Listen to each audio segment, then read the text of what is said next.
আবার আসলাম আপনাদেরকে আমার কিছু কথা শেয়ার করার ছিল। আমি ফেসবুকে ভিডিও দেওয়ার পর দেখলাম যে অনেকেই অনেক প্রশ্ন করছেন, নানা ধরনের মন্তব্য করছেন, আমার কথা হয়তো বিশ্বাস করছেন না। অনেকের একটা প্রশ্ন ছিল যে আসলে আমি দেশে আছি বা আসলে দুবাই যাইনি। আমি একটু খুলেই বলি, কারণ এই 15-20 দিন পরে যেহেতু আমি বলছি, আমি দুবাইয়ের সার্জাতে আছি। এখন আমি দুবাই আসলাম কিভাবে সেটাও বলি। আমার একটা ক্লোজ ছোট ভাই আছে, খুব কাছের। তার নাম হচ্ছে কাউসার মোল্লা, তার বাবার নাম হচ্ছে ইয়াসিন মোল্লা। এই কাউসার মোল্লা আমার খুবই ভালো একটা ছোট ভাই, সে আমাকে সবসময় হেল্প করে। তার ওখানে আমি ছিলাম এক রাত।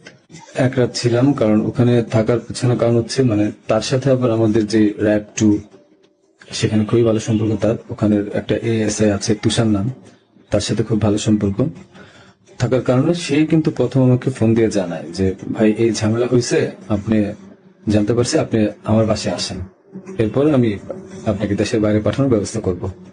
আমি পরে বুঝতে পারিনি, পরে ফেসবুকে দেখলাম, দেখার পরে সে আমাকে লিঙ্ক দিল, দেখার পরে আমি তার ওখানে চলে যাই এবং এক রাত তার ওখানে ছিলাম। তার বাবা ইয়াসিন মোল্লা মোটামুটি পাওয়ারফুল লোক, আর টাকা পয়সা আছে অনেক। কাউসার যেহেতু র্যাবের সোর্স হিসেবে কাজ করে, তো সে আমাকে হেল্প করছে, অনেক হেল্প করছে, আমি ওখান থেকে চলে আসতে পারছি। আর এই কাউসারই কিন্তু আমাকে হাতির সাথে পরিচয় করাই দিছিল। আমার কাজের জন্য কাউসার মোল্লা আমাকে হাতির সাথে পরিচয় করায় দেয়। আমি তার নামটা কেন বললাম, কারণ আমার তাকে সন্দেহ হয়েছে। সে আমাকে দেশ থেকে করছে, সেভ করছে, সবকিছু করছে। যেহেতু কাজটা আমি করি নাই, সে জানতো যে আমি কখন হাতির কাছে যাই, কি করি না করি, সবই জানতো, কারণ আমার কাজের জন্য আমি যাচ্ছিলাম, সে জানতো। সে আমাকে পরিচয় করেছে, তাকে আমি, সে নিজেকে এখন ওই নাহিদ সার্জিস, তারপর আপনার হাতি, এদের খুব ক্লোজ আমাকে বলছিল। সেই বিদায় আমি তাকে বারবার বলছিলাম যে আমাকে তাহলে একটু পরিচয় করায় দেন আমার কাজটার জন্য, আমার কাজটা তো এখন দরকার, কারণ আমার প্রতিষ্ঠানে কোনো কাজ নেই। তো সে আমাকে পরিচয় করা দেয়, কিন্তু যখন সে, আমি জানি না, ওখান থেকে চলে আসার পর, বিদায় নিয়ে চলে আসার পর হাতি গুলি খাইছে এবং সে আমাকে আশ্রয় দিছে এবং সে আমাকে সেফ এক্সিট করে দিছে, আর সে র্যাবের সোর্স হিসেবে কাজ করছে। যখন এগুলো আমি মিলাইলাম, তখন আমার কাছে মনে হলো যে সে অনেক কিছু জানে। তাই আমি তার কথাই বললাম যে আপনারা একটু, আমি বাংলাদেশের পুলিশ প্রশাসনকে বলবো যে আপনারা একটু কাউসার মোল্লা আর তার বাবা ইয়াসিন মোল্লা, এই দুজনকে একটু জিজ্ঞাসাবাদ করবেন আসলে মূল ঘটনা কোথায়, আমাকে কেন, আমার মনে হচ্ছে তারা আমাকে ফাঁসিয়েছে। এটা গেল, তাদের সাথে জড়িত প্রাইভেট সোর্স হিসেবে সে কাজ করে, তাদের সাথে জড়িত র্যাব 2 এর তুষার নামে একজন এসআই আছে, আপনারা তাকেও জিজ্ঞাসাবাদ করবেন। এখন আমি আরেকটা কথায় আসি। আপনারা বলছেন যে আমি কেন দেশ ছেড়ে চলে গেলাম। আরে ভাই, আমি তো মানুষ, আমি ব্যবসা করে খাওয়া ছেলে। দিন শেষে দেখা যাবে যে আমি দেশে থাকবো, আপনারা আমাকে মব করবেন। তো যেহেতু মবের যুগ চলতেছে এখন, 5ই আগস্টের পর থেকে আপনারা মবের একটা যুগ নিয়ে আসছেন, তো আমি কিভাবে মানে দেশ না ছেড়ে আসি? আর আমাকে তো কালচারই বলছে যে আপনি দেশ ছেড়ে চলে যান, আপনি দেশে থাকলে অনেক ঝামেলা হবে। তো আমি দেশ ছেড়ে চলে আসছি। আহ, পরবর্তী জানতে পারছি কাউসার র্যাবের সবার সাথে ঘুরে ঘুরে মানে মোটামুটি র্যাবকে ব্যস্ত রাখছে এবং আমার ফ্যামিলিকে সেই মোটামুটি ইনফরমেশন গুলা দিছে। তো আমি বারবার বলছি যে আপনার কাউসারকে ধরেন, আমি শিওর এ আমাকে ফাঁসানোর পিছনে ওর অনেক বড় হাত আছে এবং সে জানে যে কাজ কাদের। যেহেতু তার ব্যাকগ্রাউন্ড, আমার ছোট ভাই ভালো সম্পর্ক ছিল, তার ব্যাকগ্রাউন্ড কিন্তু ভালো ছিল না। একটা ভিডিও আমি শেয়ার করবো, সে কিছুক্ষণ পরে, আহ, তারা তো ছিল, এই ভিডিওটা আমি শেয়ার করবো। এটা আহ, আমাকে একজন পাঠাইছে। ওকে, আচ্ছা। এখন আরেকটা প্রশ্ন আপনাদের উত্তর দিই। আহ, আমি প্রশ্নগুলো নোট করছি, একটু একটা মিনিট। আচ্ছা, আমার ব্যাংকের যে ট্রানজেকশন, হ্যাঁ, আমার ব্যাংকের যে ট্রানজেকশন, আমি বলি, আমি সরকারি কাজ যেহেতু করি, আমার ব্যাংকের ট্রানজেকশন প্রতি বছর যে টার্ন ওভার, এই প্রতিটা টার্ন ওভারের ভ্যাট ট্যাক্স দেওয়া। ভ্যাট ট্যাক্স দেওয়া আমি প্রুফ দেখাই আপনাদেরকে। আহ, প্রতিটারই ভ্যাট ট্যাক্স দেওয়া। অ্যান্ড আমি ব্যবসা করি 2010 সাল থেকে। তো আমি ট্যাক্স দেওয়া শুরু করেছি মেবি 2014 সাল থেকে। হ্যাঁ, তো ওসব কাগজগুলো নাই, একটা দুটা বছরের খুঁজে পাইছি। এই যে দেখেন।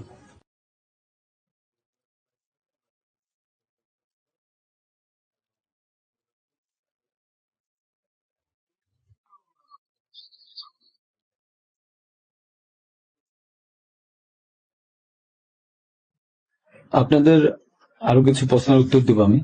যে আপনারা বলছেন যে আসলে আহ, হাদি টাকা নেয় না, হাদি আহ, অনেক ভালো মানুষ।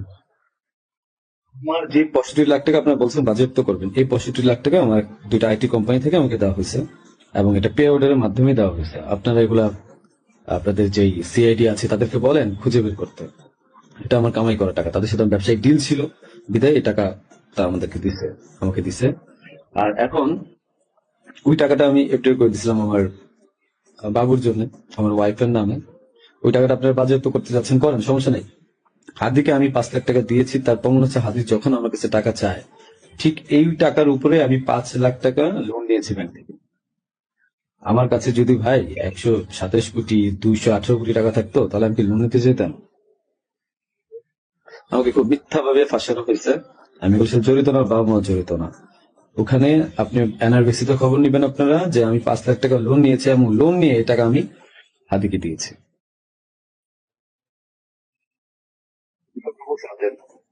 কিসের ছাড়া, মানে অ্যাডভান্স ছাড়া সে কাজ করতে পারবে না।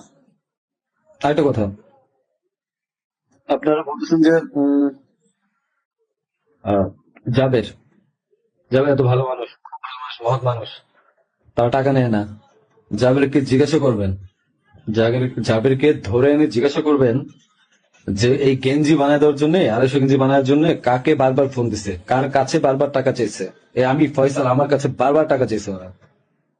আর তাদেরকে, জাবেরকে আমি প্রথম 10,000 না 5,000 টাকা দিচ্ছি, সে বলছে ভাই হাদিয়া দিছে, যে নেন ফয়সাল ভাই। এত সৎ লোক আপনারা।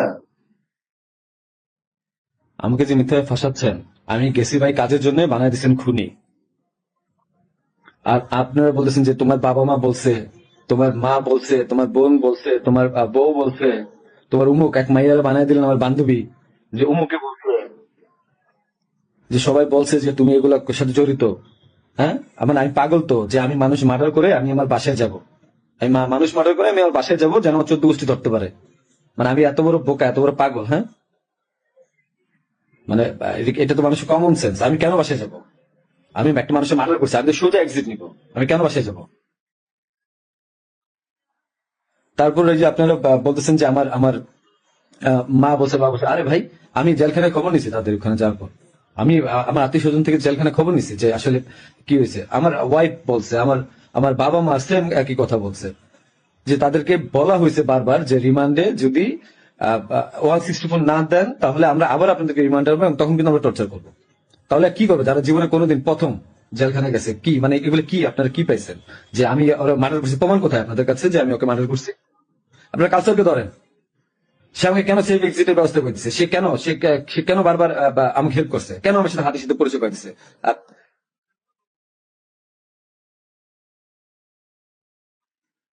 তারপরে যে ব্যাড ট্যাক্স টাকা, একটা প্রমাণ দেখেন তো কোথা থেকে টাকা ঢুকছে?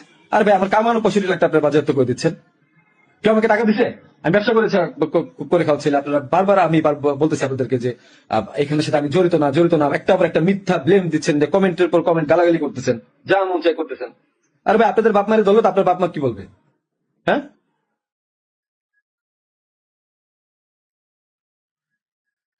আপনাকে জিজ্ঞাসা করেন যে গেঞ্জি কার কাছে বাঁধিয়েছে, পতাকা কার কাছে বাঁধিয়েছে, জিজ্ঞাসা করেন।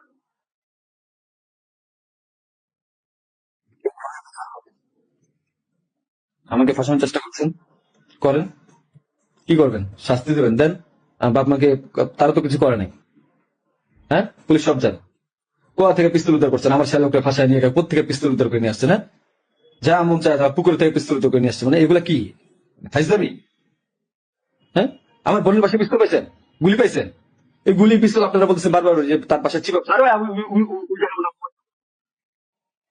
ওই জায়গায় আমার মোবাইল ফালাইছে, ওই মোবাইল আনতে গেছে, ওইটা বানাইছে গুলি পিস্তলের জায়গা না। বাসা থেকে কারো কাছ থেকে পাইছেন? কারো বডি রিকভারি পাইছেন আপনারা? আপনি এদেরকে ধরেন, ধরেন, অনেক কিছু জানতে পারবেন। হাদির সাথে লাস্ট আমার একবার কথা হয়েছিল যে একটা বিষয় নিয়ে যে ও মানে যখন ওই যে সাদিক কামরু মেবি জামাতের নিয়ে ও খুব আপসেট ছিল যেহেতু ও জামাতের প্রোডাক্ট আমাকে বারবার বলতেছিল যে ভাই আহ, আমার খুব মনে হয় কষ্ট হয়ে যাবে। আমি ওরা বলছিলাম ফাইজলাম করে যে মির্জা আব্বাস ভাই তো খুবই ভালো মানুষ, ওনার কাছে যান, উনি আসলেই ভালো মানুষ, ওর ভাই তো ভালো মানুষ, হাদি নিজেও বলছে যে মির্জা আব্বাস ভাইয়ের কাছে যান, উনি ভালো মানুষ, ওনার কাছ থেকে আপনি যে 2-4 কোটি টাকা নিয়ে আপনি নির্বাচনটা বাদ দিয়ে দেন। এটা আমি একবার ফাইজলাম করতে করতেই বলছি। তো বলছে ভালো তো, ভাই যদি টাকা দেয় তাহলে তার নির্বাচন করা লাগবে না। হাদির মুখে শোনা মির্জা আব্বাস ভাই ভালো লোক মানুষ, মির্জা আব্বাসের মতো লোক এই কাজ করতে পারে না, যারা করতে পারে তাদেরকে জিজ্ঞাসা করেন। ফাইজলামের একটা সীমা থাকা উচিত। জামাত শিবিরকে ধরেন,